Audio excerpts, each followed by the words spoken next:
dalam sebuah kabupaten sumber daya alamnya begitu mumpuni, tetapi ketika sumber daya manusianya tidak mumpuni, itu akan kurang baik. Maka setiap tahun akan kita laksanakan pelatihan demi pelatihan, bimbingan demi bimbingan, supaya para teman kepala desa punya wawasan yang lebih luas, biar bisa mereka juga menerapkannya di wilayah kerja mereka masing-masing setiap desa di Kabupaten Samosir.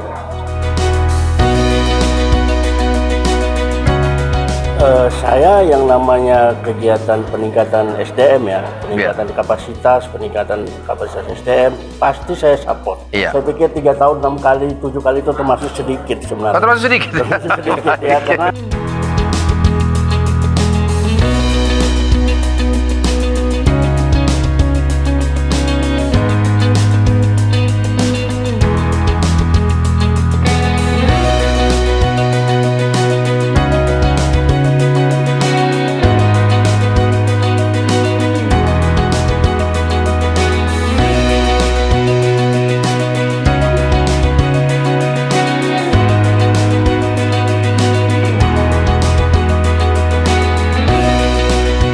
Selamat pagi, saya Fernando Stanggang dari Berita TV. Hari ini kita berada di Hotel Kanaya, Medan pada kegiatan bimbingan teknis pada acara penguatan kepemimpinan kapasitas kepala desa, aparatur desa dalam ketahanan pangan dan hal-hal lain yang dibahas pada bimbingan teknis ini. Nah, bagaimana bimbingan teknis ini berlangsung dan apa yang menjadi program dan target daripada bimbingan teknis yang diikuti hampir seluruh kepala desa dan aparaturnya, kita akan tanyakan langsung kepada Ketua Asosiasi Pemerintahan Desa Kabupaten Samosir, Bapak Gimbert Situmorang. Selamat pagi Pak Gimbert. Selamat pagi. Dari Berita. Iya, ada juga Pak Profesor Hamdani Harahap. Selamat pagi Prof. Selamat pagi Pak Sitanggang. Terima kasih waktunya sebelumnya nih kepada Pak Gimbert dan juga Profesor. Pak Ketua Abdesi Pak Gimbert Situmorang, kira-kira apa tujuan yang akan diinginkan, yang akan didapatkan oleh para kepala desa dan aparatnya pada kegiatan bimbingan teknis kali ini? Baik Bang Fernando, yang pertama dasar pelaksanaan dulu. Tentu kita melihat dari peraturan Bupati nomor 12 tahun 2022 tentang petunjuk teknis pengolahan dana desa, alokasi dana desa, bagi hasil pajak daerah dan retribusi, dan juga lampiran peraturan Bupati Samosir nomor 32 dan nomor 38 tentang peningkatan kapasitas sumber daya manusia, pemerintah desa, masyarakat desa, BPD, dan stakeholder yang lainnya yang ada di desa. Dan juga studi banding dan pelatihan lainnya. Tujuan daripada pelaksanaan bimbingan teknis ini kita adakan bersama beberapa kepala desa, tidak semua, karena bagi desa yang menganggarkan itu yang bisa ikut peserta sesuai dengan keuangan desa itu. Nah, tentu kita melihat daripada setelah kepala desa dilantik beberapa tahun yang lalu, tentu perlu pembekalan. Pembekalan di bidang pemerintahan, kemasyarakatan, pembangunan dan lainnya. Dan menurut peraturan Bupati 2022 ini tentang slot ketahanan pangan. Ketahanan dan pangan. Ini para teman kepala desa agak bingung. Maka saya undang kemarin dari narasumber kita Bapak Simon Arwan dari Kemendagri, Bina Pemerintah Desa. Beliau menjelaskan tentang ketahanan pangan itu seperti apa. Dan teman-teman kita kepala desa sudah mendengar dan mungkin akan mengimplementasikannya di wilayah kerja masing-masing. Seperti itu Bang Fernando. Baik, kegiatan ini diselenggarakan oleh Abdesi ya? Betul. Abdesi. Tepatnya berapa jumlah kepala desa dan aparat birokrasinya? Yang pertama, peserta bimbingan teknis pemerintah desa dan perangkat desa pertanggal 13 sampai 16 Iya. di Hotel Grand Kanaya di Medan. Iya. Pesertanya kurang lebih 180 orang. 180 orang. Iya. Seharusnya dari 128 kepala desa dan perangkat desa kurang lebih 256. Tetapi bagi yang mengangkatkan saja yang bisa mengikuti kegiatan ini, bimbingan kegiatan ini. Seperti itu Bang Fernando. Baik. Nah, kira-kira ini Pak Gimbert, apa sih target atau harapan yang sudah digariskan oleh Abdesi kepada para penyelenggara desa ini ke depannya? Di dalam sebuah kabupaten atau apapun itu disebut, sumber daya alamnya begitu mumpuni, tetapi ketika sumber daya manusianya tidak mumpuni, itu akan kurang baik. Maka setiap tahun akan kita laksanakan pelatihan demi pelatihan, bimbingan demi bimbingan, supaya para teman kepala desa punya wawasan yang lebih luas. Seperti itu, biar bisa mereka juga menerapkannya di wilayah kerja mereka masing-masing setiap desa di Kabupaten Samosir. Seperti itu Bang Fernando. Baik. Ada pertanyaan, kenapa diselenggarakan di luar Kabupaten Samosir, kenapa tidak diselenggarakan di Samosir? Itu gimana Pak? Saya pikir masalah tempat tidak jadi masalah. Ya. Kemarin kita adakan di Samosir,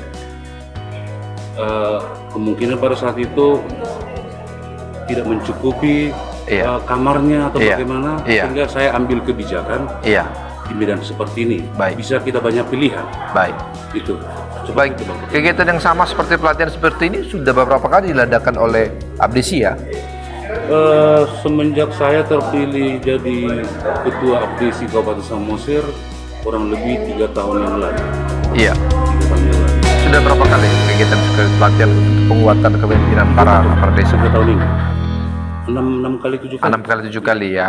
Terakhir kegiatan kemarin ada di Samosir ya? Di Samosir. Samosir Cottage. Baik. Profesor Hamdani Harahap, terima kasih buat waktunya pagi ini, Prof. Nah, Profesor, gimana Prof memandang kegiatan seperti ini yang diselenggarakan oleh Abdesi dalam rangka penguatan kepemimpinan para aparat desa ini? Saya yang namanya kegiatan peningkatan SDM peningkatan kapasitas SDM itu saya pasti senang sekali, pasti saya support.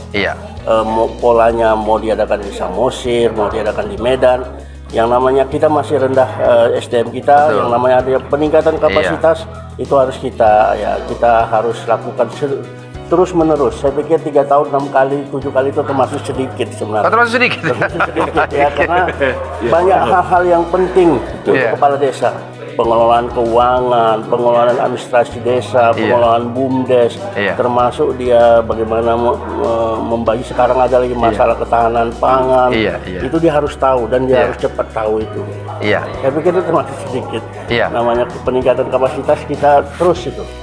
Baik, Prof, dari sisi Prof sebagai narasumber hari ini sebagai dari BUMDes ya, dan Prof kebetulan ketua Promdesa ya. BUMDes, nah, dalam pengelolaan ketahanan pangan desa, tentunya ini pasti akan berkaitan dengan anggaran ya, Prof ya. Nah, saat ini apalagi desa ini sudah diberi kewenangan mengelola 1 miliar anggaran dari pemerintah pusat, lain lagi dari anggaran pemerintah kabupaten. Nah, apa yang Prof ingin sampaikan kepada aparatur desa ini dalam pengelolaan ketahanan pangan di desa masing-masing? Ya, kan di anggaran desa itu ada sekitar 20% itu boleh dipakai untuk untuk ketahanan pangan ya. Tapi hati-hati, itu tidak boleh semuanya untuk infrastruktur. Betul. Ya, harus kita pikirkan juga yang non infrastruktur, karena 20% itu untuk keseluruhan. Kira-kira infrastruktur itu apa, Prof? Misalnya gini, dia harus tahu juga soal bagaimana misalnya kekurangan air ya. Di daerah Samosir kita tahu lah kalau begitu kan kekurangan air. Jangan semuanya digunakan untuk infrastruktur kekurangan air. Ada juga masalah petani yang ketika menanam bawang kurang fokus, kurang pupuk, kurang itu, atau nanam kentang pun dia kurang banyak pengetahuannya. Sisanya kasihlah sedikit untuk masalah-masalah yang non teknis ya. Masalah misalnya menambah pengetahuan untuk nanam kentang, nanam bawang. Gitu. Saya pikir itu. Apalagi saat ini kan, Prof, yang namanya pemerintah kabupaten itu sedang menggalakkan pengembangan pupuk organik. Yep. Nah, ini kalau tidak salah diambil dari sudah ada ya. Iya, ini diambil dari 20% dana ketahanan pangan tersebut.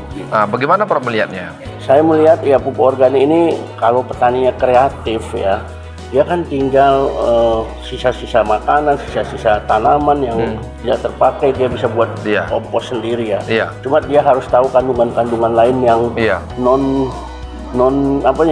biologisnya itu harus ada. Itu dia harus belajar sedikit. Tapi kalau kompos, kalau dia rajin sedikit dan kreatif, saya pikir hampir setiap rumah tangga bisa melakukannya ya. Tetapi kan kalau untuk tanaman-tanaman keras perlu yang lebih banyak lebih banyak yang non organik atau non kompos ya. Tapi kimia juga masih kita butuhkan. Tetapi kompos dengan adanya di desa Bapak ini sudah mulai kompos, saya pikir itu luar biasa.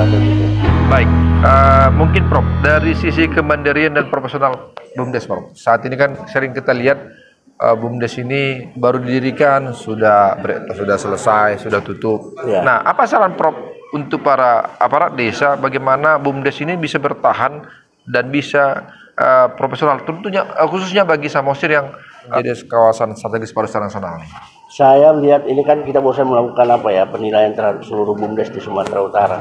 Saya lihat BUMDes yang terbaik itu rata-rata kalau banyak anak muda yang terjun di situ. Oh, anak muda ya. Yang punya kreativitas, yang udah sarjana, balik ke kampung membangun desanya itu. Usahakan carilah anak-anak muda yang kreatif untuk menjadi pengurus BUMDes. Kedua, hubungan kepala desa dengan BUMDes haruslah harmonis. Ini nanti udah pemilihan kepala desa, atau kepala desa yang lama nggak terpilih, itu jadi masalah. Jadi masalah selalu ya. Kemudian hati-hati juga dalam rangka memberikan penyertaan dana desa ini. Jangan terlalu banyak, tapi juga jangan terlalu pelit. Karena terlalu banyak, BUMDesnya merasa wah banyak duit gini kan, terus bisa kita gunakan untuk macam-macam. Tapi biasanya kalau pengurus BUMDesnya kreatif, dikasih sedikit pun dia langsung bisa macam-macam. Di desa Turpu Limbong ya, itu ada BUMDesnya bagus itu, membuat camping ground. Camping ground ya. Tapi sekarang dia kekurangan tenda dia untuk beli tenda. Itu ya. Tapi luar biasa. Sekarang fishing groundnya dan camping groundnya itu udah malam minggu itu orang udah rame ya. Dia udah kehabisan tenda. Apalagi ada view CBBA di sana. Depannya langsung. Prof, mungkin saya mau nanya kembali, Prof. BUMDes ini, Prof, dimungkinkan nggak perusahaan atau pihak luar langsung melakukan investasi di BUMDes tersebut? Dimungkinkan. Tapi harus ada tentu ada dasar hukumnya ya. CSR yang paling memungkinkan. CSR paling mungkin. Jadi banyak juga beberapa BUMDes itu mendapatkan bantuan CSR. Tapi kalau yang pinjaman atau apa juga dimungkinkan. Bank juga dimungkinkan. Jadi BUMDes sekarang udah mulai leluasa lah. Dasar hukumnya sekarang sudah mulai agak kuat diberikan ya. Baik, terakhir Prof, dari segi penguatan kapasitas kepemimpinan kepala desa ini, Prof yakin bahwa kegiatan-kegiatan ini seperti ini mampu memberikan penguatan dan juga kemampuan yang baru kepada para aparat desa ini? Ya, setidaknya dia membawa wawasan baru yang bisa dibawa ke desa. Setidaknya ya, kalaupun dia misalnya tidak melihat secara teknis kan ini kan general sekali ya, namanya 170 orang dikumpul itu sangat general. Kalau mau yang teknis kecil-kecilan, nanti saya dari Forum BUMDes Indonesia misalnya bisa membantu yang untuk yang lebih kecil, misalnya teknologi tepat guna. Nah, itu hanya satu kecamatan kita lakukan. Kita lihat apa masalah satu kecamatan itu. Tapi kalau yang general begini, yang membuka wawasan dan kemudian mencari hal-hal yang teknis kecil-kecil kita buat di desa masing-masing. Saya pikir itu. Baik, oke. Terakhir mungkin kepada Bapak Gimbert Sitomorang, Ketua BDC, apa harapannya kepada seluruh kepala desa dan aparat desa mengikuti kegiatan ini supaya benar-benar bisa menyerap ilmu dan mempraktekkan di desa masing-masing? Yang pertama memang kita punya strategi absen harus kita jalankan setiap pagi, siang. Oh, jadi absen pagi wajib masuk ya? Iya. Akan membuat laporan kepada Bapak Bupati sendiri. Apa sanksi bila ada kepala desa atau aparatnya yang tidak masuk dan jalan-jalan gitu loh?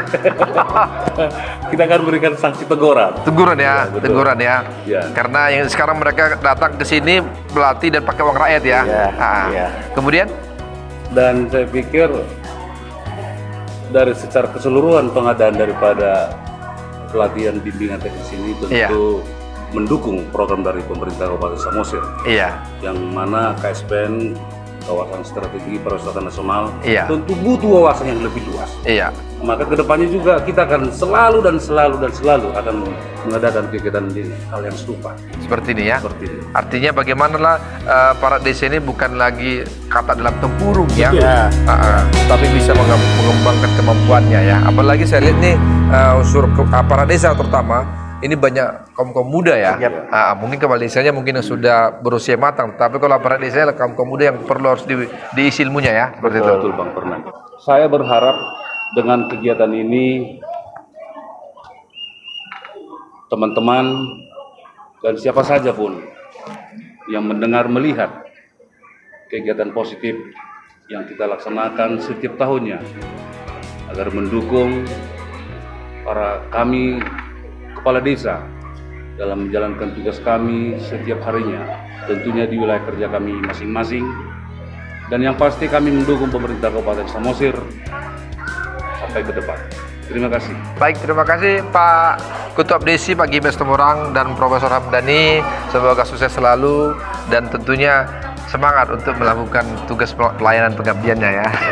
Demikian tadi obrolan kita bersama Ketua Abdesi Samosir, Bapak Gibes Tumorang, dan juga Guru Besar Universitas Sumatera Utara dari Fakultas Ilmu Sosial dan Politik, Bapak Profesor Hamdani Harahap. Semoga kegiatan pelatihan penguatan kapasitas kepemimpinan para kepala desa dan juga penguatan ketahanan pangan di desa masing-masing ini bisa memberikan arti bagi desa sehingga desa tersebut siap, apalagi pasca COVID-19 di mana perekonomian desa sempat terpuruk, namun bisa bangkit dengan